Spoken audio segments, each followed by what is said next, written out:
Respiratory infections continue to rise in communities across the country. A triple threat of COVID, RSV, and flu that is hitting children especially hard. And parents, doctors, and school officials are asking the provinces to take more action. Hospitals from coast to coast are working at or beyond their limits because of a surge in patients. There are renewed calls from doctors to bring back public mask mandates. They say that would help ease the burden on ERs and ICUs. But so far, no province is taking that step. Hilary Johnstone is on the story for us. She joins us from Ottawa. Good morning, Hilary. Let's start with a look at Quebec, where officials are making new public health recommendations. What's the latest there?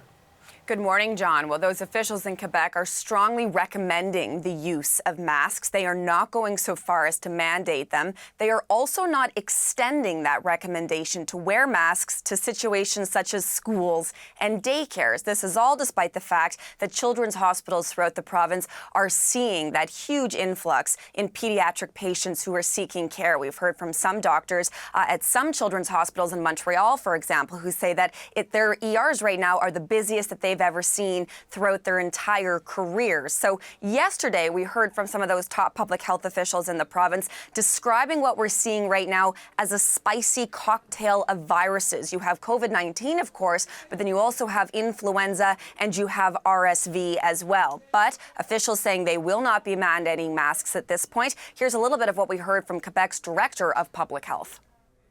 We do not need right now to make it mandatory.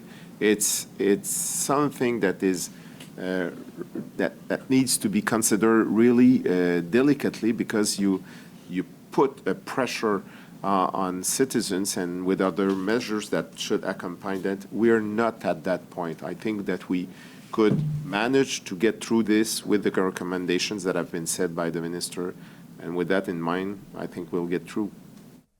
So what are those recommendations? Well, it's very much a situation of getting back to the basics, all those things that Quebecers were doing throughout the COVID-19 pandemic, washing your hands, wearing masks if you're in indoor crowded areas. There's also a push here for Quebecers to go and get the flu shot, although it is not free of charge unless you are considered to be in a high-risk group.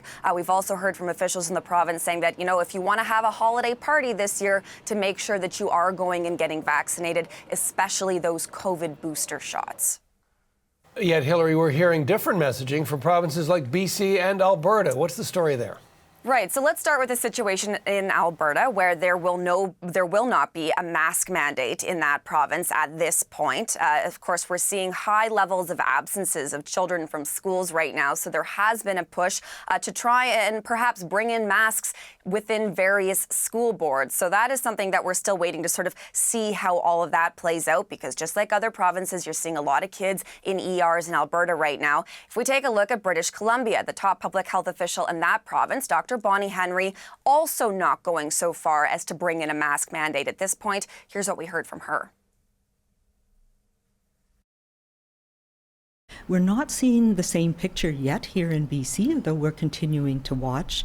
I do not believe we need that heavy hand of a mandate to send a clear message that masks are an important tool that we can all use during this time and in every respiratory season. We should have one with us. We should use it in situations where it makes sense.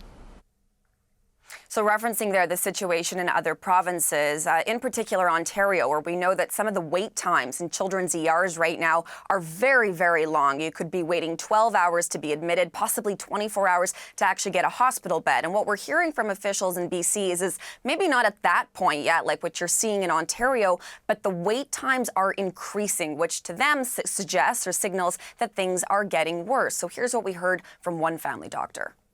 I feel that the gravity of the situation facing our children requires the heavy hand of, this is where we are at, and we need to impose this because we need to stop the children's hospital system from collapsing.